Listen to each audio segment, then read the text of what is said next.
Bonjour tout le monde. Bien le bonjour. Bienvenue sur Run 4 Game avec Reda, Ganello, dit Bartmos, Ex-Bartmos. et moi-même, et on va vous présenter le dernier pack du cycle Sansan que vous connaissez parce que les spoilers ont été dévoilés il y a pas mal de temps. Mais on s'en fout, on a envie Moi je connais pas, donc ça me fait plaisir. Et toi tu connais pas, donc ça, tu vas parce que vraiment en tant que découvrir. vice-champion de France, je suis extrêmement préparé pour les Worlds, donc je ne connais pas du tout cette extension. C'est très bien. Alors on commence par le côté runner. Et bah ouais, c'est Voilà, parti. on va étudier les cartes runner. Alors la toute première, c'est le pouvoir au peuple. Qui est très joli. C'est un événement qui coûte 0, 2 points d'influx en anarque. Et en fait voilà, c'est un événement priorité, il y en a très peu. Donc c'est le premier clic. C'est d'événements qu'on aime bien parce que ça permet de pimenter un peu la partie. Et ouais, jouable uniquement avec le premier clic. Alors il a un effet tout simple, à ce tour, la première fois que vous accédez à un projet, gagnez 7. C'est 7 crédits. C'est un reprint. C'est un reprint, Faut être quand même bien couillu quand même pour jouer ça. De fast track de Lilu que tu adores. Qui est juste une illustration fabuleuse. De Paul Chadwick. Et voilà, en gros, tu sais que tu vas rencontrer un agenda, tu gagnes cette thune, c'est pas mal. Tu peux te ruiner sur un run, tu peux aller sur un NAPD, tu peux faire plein de trucs. Tu peux contrer un mid-season avec ça. Il y a plein d'idées. C'est une carte que je ne jouerai jamais. Mid-season est déjà mort. Voilà, le truc, c'est qu'il a fait une critique, mais je la trouve intéressante. Voilà, le pouvoir au peuple, elle est bien pour aller faire un run agenda. Non, ça sert à rien. Ah, franchement, elle est pas mal. Moi j'ai une question, c'est comment tu sais que tu vas accéder à l'agenda? Bah parce que d'abord tu peux le voir si tu joues Woman in Red Dress, je sais pas quoi, tu peux exposer, enfin je sais pas, il y a plein de moyens. Tu peux avoir de fortes présomptions de tomber sur un agenda. Alors, si vous jouez avec vos copains à la maison, peut-être qu'effectivement... non, mais dans la Deluxe NBN, il y a une carte runner qui permet de faire confidence sur le rayé. Non, le problème c'est que... marginal, on est d'accord. Non mais il y avait déjà comment dire, le truc qui pétait une glace quand t'arrivais à accéder à un agenda. Kraken, même cette carte là n'a pas été jouée et pourtant tu pouvais d'abord accéder à l'agenda. Là, tu fais ça, t'accèdes pas à un agenda et tu fais... Oui, mais c'est sûr, oui. Bien joué, c'est pour ça que je demande comment tu sais qu'il y a un agenda. Ah, bonne question. C'est situationnel, oui. Il faut avoir beaucoup d'intuition. On passe à la suite. En plus, en première action, s'il te plaît. C'est-à-dire que d'abord t'exposes pas. C'est pas dit. C'est pas dit parce que... Il faut utiliser la carte de la Deluxe qui révèle la première carte du RD avant ta ou le virus. Tu peux aussi tracher le petit gars ressource unique là qui te permet d'exposer une carte. Alors, en général, moi j'utilise en plein run, mais il y a des moments où tu fais tiens, t'as posé quoi? Bah écoute, j'y vais et je gagne. C'est vrai que franchement, c'est quand même. Donc tu veux jouer deux mauvaises cartes pour essayer de faire un truc. Ah non, c'est une bonne carte. C'est Max Flint, c'est ça? C'est le vice-champion de France. Je pense qu'on peut l'écouter. Ah, le surfeur! C'est encore une carte anarchique. Vous avez déjà fait un programme. C'est un programme qui coûte 2, 1 MU. Qui a 3 d'influx. Alors par contre ça va être sans doute jouable qu'en anarque. Il est très ciblé. Il te permet pour 2 crédits d'échanger la position d'une barrière que tu es en train de rencontrer avec une glace qui est située devant ou derrière elle. Le piratage continue depuis cette nouvelle position. Tu es toujours en train de rencontrer cette glace. Donc le concept... Tu glisses avec un mur. Voilà. Il y a une ice, genre un Ellie par exemple, et derrière il y a un toll boost. Et ben pendant que tu es sur le Ellie, tu fais je laisse passer derrière toll boost et je continue après. C'est génial. Ouais, mais putain, qu'est-ce que c'est spécifique? C'est un truc de malade. Faire Alors ça marche qu'une fois, on est d'accord? Ça permet de bouger les glaces d'un serveur. Ouais. Ah ouais, mais... Si t'as pas envie de breaker le toll boost qui est derrière Ellie, bah tu surfes sur Ellie et tu ne breakeras pas le toll boost. Non, alors attends, moi ce que je vois plutôt, c'est que ce que tu peux faire, c'est tu run, tu te prends tout le boost, t'encaisses ta race. Non, t'encaisses ta race. Ouais. Tu payes, t'arrives sur une barrière, tu as le droit de la mettre devant. Et de revenir après sur le tout boost. Mais c'est complètement con de faire ça. Tu peux le faire. Mais oui, mais non. Tu peux le faire. Faut le voir dans le sens inverse. On est d'accord. Tu as Ellie, t'as une super carte. On peut arrêter les cartes comme ça, s'il vous plaît? Surfeur, c'est bien, merde. On passe à la suivante. Alors c'est encore une carte anarque. C'est une ressource virtuelle qui coûte 3 et qui coûte 3 d'influx aussi. Quand tu la trash, la corpo ne peut activer aucune glace périphérique. Donc ça c'est mortel. C'est la Outermost Ice sur n'importe quel serveur jusqu'à la fin du tour.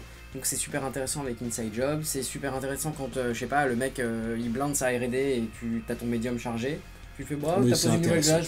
Non, c'est un inside job, c'est un inside job un peu cher. C'est comme un inside job, mais non, mais là où c'est fort, c'est que si par exemple tu joues Blackmail, bah pareil, c'est plutôt intéressant parce que tu peux empêcher l'activation d'Ice les tours où la corpo pose un truc. Il y a plein de combos où ça fonctionne, tu vois. C'est un inside job un peu cher. C'est un inside job un peu cher. Je sais pas. Moi je trouve que c'est une bonne idée et c'est chiant. Non, c'est moins bien qu'Inside Job en fait, je montre. Je sais pas. Inside Job, si la glace est raisée, tu peux quand même la passer. C'est moins bien qu'Inside Job et c'est plus cher, mais c'est pas mal. Non, c'est pas mal. Écoute, franchement, c'est-à-dire que personne ne la jouera jamais en tournoi, mais c'est rigolo. C'est pas mal. Ah, je suis pas d'accord. Alors c'est virtuel. T'imagines sur un one-ton. one-ton. Je tiens à dire, c'est une ressource virtuelle. Attends, tu la poses, t'as ton one-ton en main. Il faut pas oublier ces petits textes là, c'est virtuel. Parce qu'il y a des trucs qui interagissent maintenant avec les cartes virtuelles. Il n'y en a pas tant que ça. Bon, allez, calme-toi. Allez, la suivante.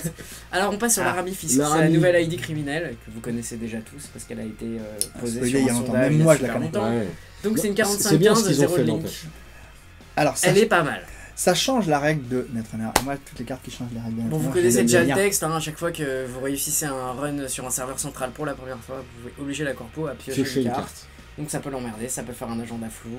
Alors ça a l'air con, sachant qu'il y a le truc qui fait tral pour les deux joueurs là, enfin chaque joueur pioche 3 cartes. Ouais. Avec ça, tu peux faire des débuts de partie ultra violents quoi. Parce que premier tour, tiens on pioche tous les deux 3, je monte dans tes archives. Quand t'as siphonné, c'est super casse-bonbon. Après, le truc c'est qu'en bleu, t'as quand même des identités qui ont un peu plus de punch. Mais je pense qu'elle va être jouée parce que c'est rigolo. Je me dis que ça peut être intéressant. Elle est très intelligente, je trouve. Elle est intelligente, comme Lila, je la trouve vraiment... Il y a un côté destructif. Non, mais le truc, c'est que là c'est quand même une carte qui peut aider le corpo. Ouais, ça peut l'aider, mais ça c'est peut pas aussi cool. vider son deck très vite. Ouais, mais c'est pas cool. Ouais, mais enfin, je veux dire, il a pas le pouvoir de noise. Il n'a pas le pouvoir de noise, donc voilà. Decker sans jouer noise, même avec lui, j'y crois pas. Par contre, pour le coup, mettre le truc qui fait piocher 3 dans noise, j'ai essayé. Alors, effectivement, si t'es sur un dénial de thunes et que t'empêches la corpo d'avoir des crédits pour poser ses cartes et les raiser et tout, là, ça peut être intéressant de la faire piocher tous les tours, quoi. Ouais, mais dans ce cas-là, j'ai pas autre chose à foutre. Ouais, mais dans ces cas-là, tu vois, tu fous un médium, tu fais du multi-accès, tu augmentes le multi-accès. Ça me paraît plus stable que jouer un truc qui risque de l'aider à s'en sortir. Je vois ce que tu veux dire. Peut-être qu'il lui manque un point de link pour être efficace. Ouais, ou un autre 45-17. C'est pas faux, sauf que tu triggers cet effet-là au moment où tu fais ton siphon. Donc c'est enfin. Mais t'as pas envie de les faire piocher quand même. C'est-à-dire, tu fais un one-ton, le mec il pioche une carte de tune, c'est bien pour toi quoi. Je sais pas, je suis pas convaincu, mais ça reste rigolo au moins d'essayer de monter des decks. Voilà, ça peut faire des decks rigolos. Allez, suivant. Eh ben, oh là là. C'est une carte justement. Voilà, donc celle-là effectivement. Ça c'est broken. Donc séminaire d'investissement de Fisk. Donc ça, c'est un avec Laramie et Jackson en illustration, qui est très moche d'ailleurs, moi je trouve. Mais bon. Encore un événement qu'il faut jouer en seulement ça coûtait un seul point de construction. Bah voilà, 2 points d'influx, chaque joueur pioche 3 cartes.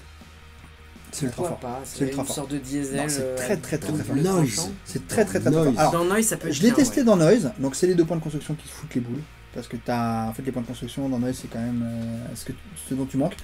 Ça reste quand même très fort parce que tu sais que le mec il va jouer à 9 cartes de moins, voire encore moins si tu joues Samuel Singh. Je vais dire peut-être une connerie, est-ce que ça peut pas remplacer Cloneship? Je sais même pas si Cloneship est encore joué dans Noise d'ailleurs. C'est encore joué, ne serait-ce que il y a des gens qui le jouent pour Clot. Ouais, il y a des gens qui le jouent pour ressortir un parasite en plein vol. Si tu joues. Ça dépend si ton Noise run ou pas, parce que parasite en plein vol c'est super intéressant pour niquer les Koma Inu et autres. Mais si basiquement Cloneship est là pour récupérer un virus, on s'en fout juste pour meuler, il vaut mieux jouer ça. Ah oui, si c'est pour juste récupérer un virus. Après, il y a peut-être des combos avec Mass Install, il y a peut-être des trucs super géniaux à faire. Mais c'est une très bonne carte. Moi je l'ai joué, alors c'est pas dans Noise où je l'ai trouvé la plus forte, c'est dans Lila.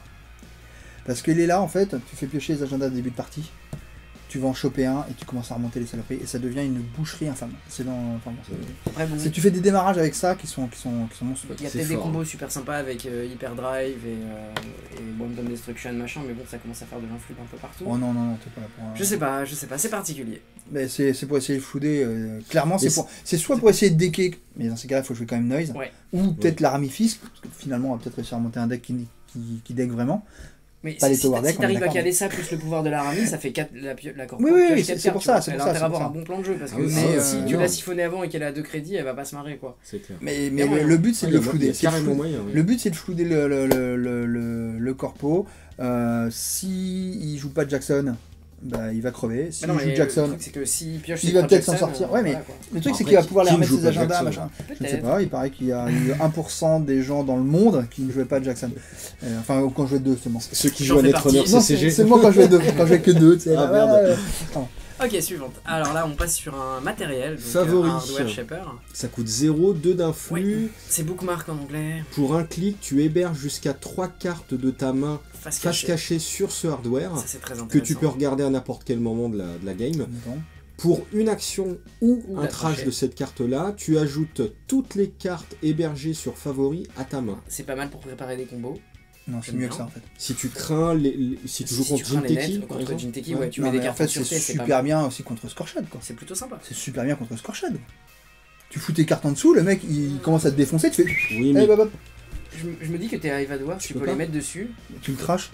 Le mec, il te fait son premier scorch. Une paid ability, tu ne peux la jouer qu'à la fin d'une action. Oui, si le mec il fait son premier scorch. Non, mais le mec fait mid-season, t'as 3 cartes en main, tu fais. Ou il fait son premier scorch, entre les deux, tu peux. Ah, entre les deux, oui. Mais le truc, c'est que c'est rare. Enfin, quand tu sais que tu joues contre Tag and Bag, tu sais que c'est avec 2 cartes qu'il va te tuer, quoi. Bah, tu fais paf.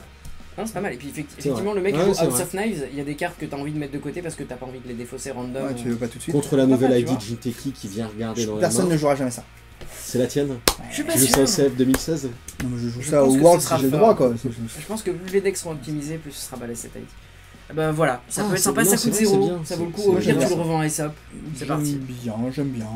Après, c'est 2 points d'influx, donc c'est difficile de le mettre dans autre chose que vert. Non, je sais pas, mais c'est bien. Ensuite, c'est un programme Shaper. Da Vinci, c'est joli ça. Un crédit, un MU, 2 points d'influx.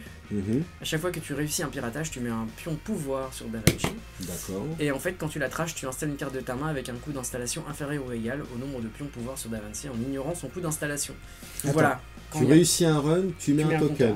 Tu trashes, t'installes une carte qui a un coût inférieur ou égal au nombre de tokens. Voilà. Donc c'est une Desperado. Enfin, je dirais pas ça, mais ça te permet par exemple de poser un Overmind pour passer un trap ou de poser un programme efficace au bon moment. C'est pas du tutoriel, mais disons que l'effet j'installe un truc en plein run, c'est intéressant, je trouve. Voilà. C'est pas merveilleux, mais tu peux installer même une ressource si tu veux. C'est une carte de ta main. Je vois ça comme une DSP avec un clic de gagner au moment où tu veux installer ta carte. Oui, mais un clic de perdu, oui, je vois un nu, un machin quoi. Oui, mais DSP c'est pareil. Oui, mais tu vas le faire qu'une seule fois. Non, mais ça, à partir du moment où tu l'as traché, tu peux poser un Deus Ex de ta main vite fait. Oui, mais c'est une DSP sans influx. Enfin, pour moi, c'est un peu comme une DSP sans influx. C'est éphémère. Le problème, ce qu'il faut bien comprendre, c'est qu'actuellement, les decks Anar sont pas comme ce qu'ils étaient au début. Ils sont pas pauvres. Si c'était dans le corset et qu'on en était encore il y a 2 ans, c'était jouable. Maintenant, je pense que t'as pas la place dans les decks Anar pour mettre un truc comme ça. Le truc, c'est qu'il y a plein de gens. Il y a plein de gens qui sont sur Street Peddler. Oui, c'est Shaper. N'écoutez pas ce que je viens de dire. Il y a plein de gens qui kiffent Street Peddler. De toute façon, ça va être coupé au montage. Ça, c'est cool. C'est Shaper. Exactement. D'accord, c'est Shaper. Alors, si c'est Shaper, ils sont encore plus tunés, donc c'est encore plus naze. Alors, le truc que j'aime bien, il y a beaucoup de monde maintenant qui jouent Street Peddler. Oui. Et du coup, ça te permet de faire à peu près le même effet, c'est-à-dire installer un truc en plein run depuis ta main. Enfin, depuis ta main et pas forcément depuis les 3 cartes posées. On s'attend là ? Ouais. Bah ouais. Pardon. En évitant de perdre de la thune. Non, mais le truc, c'est que Shaper a déjà des trucs pour poser en plein run. Pourquoi pas en mettre plus, tu vois si ça fait partie de ton plan de jeu. Ils ont quoi pour poser en plus ? Ah oui, ils ont SMC. Ouais, t'as ça. Ils ont SMC, ils ont Clone Chip et ils ont la ressource là où ce qui est complètement cheaté.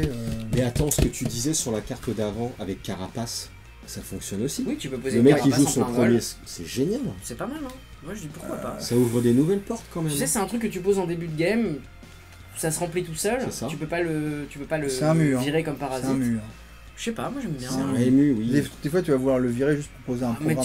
Franchement. Non, c'est pas mauvais, mais encore une fois les places sont chères. Non, mais tu peux même poser un R&D interface, tu vois. T'as rené la main, t'as rené par-ci, t'as rené les archives, tu poses ta R&D. La ressource où t'installes des trucs dessus et tu retires un crédit par toi. Personal Workshop. Workshop, voilà. Ouais, c'est comme je pense que c'est un mauvais workshop. Sérieux? Ouais. Ah ouais, j'aime bien. Je pense que c'est un mauvais workshop. Non, parce que tu gagnes le clic d'install de la carte avec le coût réduit. Bah, workshop aussi. C'est dit, non, non, en fait, parce que tu ce qui est pas bien dans Workshop, ce qui est pas bien dans Workshop, c'est que les cartes d'accord, mais il sacrifie pas, il prend pas de mu. Bah, c'est ce qui contrebalance et qui rend des cartes différentes. Non, en fait, Workshop, la corpo, elle sait exactement ce qui va arriver. T'as un compte à rebours, mais elle sait, ok, là, il va poser ça, là, il y aura tel breaker. Et là, ça alors que là, c'est la surprise, quoi. C'est pas grave. Je sais pas. Qu'est-ce que tu vas installer en instant? Je sais pas, temps? une femme fatale, c'est un truc de balèze. Femme fatale. Mais oui, mais le mec il va pas réagir à ça. C'est-à-dire que si t'as une femme fatale sur ton workshop, bah, le mec il a l'air con de la même façon. Hein. Oui, mais il peut se dire ok, mon archer il va pas marcher, tu vois. Il peut se dire ok, ça sert à rien que j'essaie de raise mon archer parce que la femme fatale pour 3 il finit de l'installer. C'est pas mauvais, là, mais je pense pas que ce sera joué en tournoi. Moi j'aime bien. C'est trop limité. Bon bah voilà. C'est trop limité. Alors ensuite on a droit à une ressource pavillon wifi. Neutre. Pavillon Wi-Fi qui coûte un seul tout ce qui file internet de toute façon. C'est aussi une location. Bien, hein. Alors voilà, comme coût supplémentaire pour dépenser un clic afin d'effacer une ressource, la corpo doit payer 2 crédits. Alors ça c'est joué dans le jeu siphon DLR. On veut te dégommer c'est une ressource lui-même. Ben, ça va te coûter 4 au lieu de 2, donc la corpo elle est d'abord tu pètes ça en payant 4, machin. Voilà. C'est pas unique. C'est pas unique. Donc tu peux te faire des ressources qui restent et... Tu joues Fall Guy en plus derrière. Attends, il y a aussi Paparazzi mec. Ça aussi, ça peut être super chiant. Personne ne sait ce que c'est que Paparazzi. Ah mais si, c'est la ressource pour 0 qui dit que tu es tagué, paparazzi mais sans et pavillon tag. wifi qui Et coûtent que tous 1. les mid-damage sont prévenus. Franchement, il y a moyen de faire du deck avec. Après, c'est très ça va spécifique, hein, Oui, on est mais d'accord. c'est très trop violent. ciblé, hein. c'est trop ciblé. Ah, j'aime bien l'idée. C'est trop ciblé. Dans mais... le deck DLR Siphon, c'est super fort. Hein. Mais c'est ciblé, on est d'accord. Ok. C'est comme Blackmail, c'est super fort dans un deck, tu vois. Dans Oui, les mais autres toi, tu decks, t'en c'est fous. pas Si fort, tu fais le vois. deck DLR Siphon, ça sera fort dans ton deck. Normalement, C'est tout. oui. C'est un bon outil. C'est pas mauvais. Et c'est la fin pour C'est les déjà 4 fini runners. Bah ouais, c'est rapido. Ah bah écoutez, on Voilà. se classe. On se Donc, classe. qu'est-ce qu'on a repéré comme vraiment bien dans ce. Tu veux là Y a pas grand chose de vraiment fabuleux, quoi. Ça c'est naze, ça c'est naze. Ouais, c'est hein. naze, c'est naze. Moi j'aime bien Neutral. Daily Service. Y a un truc à faire avec Daily Non. Service. Ouais, Ça moi, c'est j'aime bien. bien aussi. Ça c'est la Séminaire, meilleure. Séminaire c'est est sympa. bon. Ah, ok. Séminaire, Bah ouais. voilà. Sinon le reste, c'est quand même Si très le truc spécifique. qui peut héberger Ah, 3 moi, c'est les deux Ouais. dernières. Moi, c'est Davi... Favori. ah, ouais. Bookmark et Favori, Da Vinci et Pavillon Wi-Fi. Bah, le principe de mettre des cartes de côté pour plus tard, oui, c'est toujours intéressant. ça permet d'avoir une main de 8 cartes. Et quand t'as un deck qui pioche beaucoup, Ouais. c'est sympa. Ça quoi. permet d'avoir une main de 8 cartes.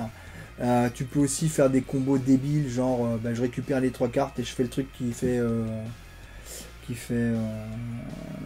Quel truc tu récupères 3 cartes? Avec ça tu récupères les 3 cartes. Oui, ok. Tu récupères les 3 cartes et tu sais, je discarte pour gagner des sous, je machin. Il y a pas un truc où tu gagnes De des quoi sous en parle fonction cette de carte idée de ta main? De quoi Oui. parle-t-il De quoi C'est quoi parle-t-il le. Je sais plus le nom, mais pour 0, tu traches des programmes et tu Non, mais gagnes. c'est pas ça, c'est pas ça. Ah, Il y a un autre truc où. De cartes en- bon, ça va te revenir sur la prochaine vidéo, je crois. Bon, bah on fait Attends, la qu'est-ce que c'est que cette combo à 2 balles avec le truc C'est pas où freelance, t'as une je te 16 dis, plus 5 là? Il y a une combo avec. Ah, Beach Party Beach Party, une Ouais. combo avec. avec Aesop, c'est tout. Je crois que c'est tout. Non, mais non, il y a une carte. Ah non, c'est tu pioches jusqu'à remplir ta main. C'est Ah oui, Game Day. Ouais. Game Day, Ah, Game Day pourquoi machin. pas, hein. Non, mais ça marche pas, ça fait pas Game Day, ça s'en fout. Ouais, mais pas combo avec Game Day. tu peux vider toute ta main et au prochain Non, parce tour. que on c'est avait Beach monté un Party, deck Game Day. Beach Party Prochain Game tour, il y Day. a toute ta main qui remonte et t'as 6 cartes. Ouais, ou du stockées, regard. tu Ah vois. oui. C'est rien. Ah, tu peux même pas, Ah, c'est mais une en action. plus, tu peux attends. pas. C'est une action pour stocker 3 cartes. On est d'accord qu'une action, tu stockes jusqu'à 3 cartes, cartes. ouais. Par contre, il n'y a pas de limite. Si tu veux stocker 20 Ah, si cartes tu veux, dessus. si tu veux mettre tout ton deck sur, sur les bookmarks, oui, tu peux. Et du Alors. coup, en éphémère, tu peux piocher 15 cartes. Mais non, parce qu'en fait, Si. en éphémère, Ah ouais, Ajoute putain, toutes en les éphémère, cartes. tu récupères tout. Exact. Ah ouais. Ouh. Exact. Il y a Donc de l'idée. effectivement, Et tu ça peux veut dire faire. que si tu fais des larlas. Oh, attends, Non, je- non, ça veut dire que tu peux jouer avec tout ton deck dans la main, en fait, Tu techniquement. peux jouer avec tout ton deck C'est dans la gonflé, main. hein. Faut avoir envie de le faire. Non, mais tu peux Ouais. préparer un coup Ouais. et. ouais. Oh, il y a des trucs. Et là, à le mec faire. fait power shutdown à 0, salut. Alors là, Non, mais non. Ça va pas marcher. Arrêtez tout de suite. C'est un s'il vous mauvais plaît, plan. s'il vous plaît. Non, mais non, je pense qu'effectivement, il va y avoir des trucs à faire parce que C'est énorme Attends. en fait, je crois bien ça. je me demande s'il n'y a pas une combo infinie. On va bosser là-dessus. Bon, les mecs, Je me on demande attaque. s'il n'y a pas une combo on infinie. attaque, Il nous manquait un truc comme ça pour faire une combo infinie. On n'était pas très loin de la combo Tu infinie. m'en avais parlé. On va se faire ça. Bon, on va On passer à attaque la la partie partie corpo Allez. ouais, mais C'est dans parti. une prochaine vidéo, juste après, tout de suite maintenant. Salut! A plus. Merde, ça filmait. Mais oui.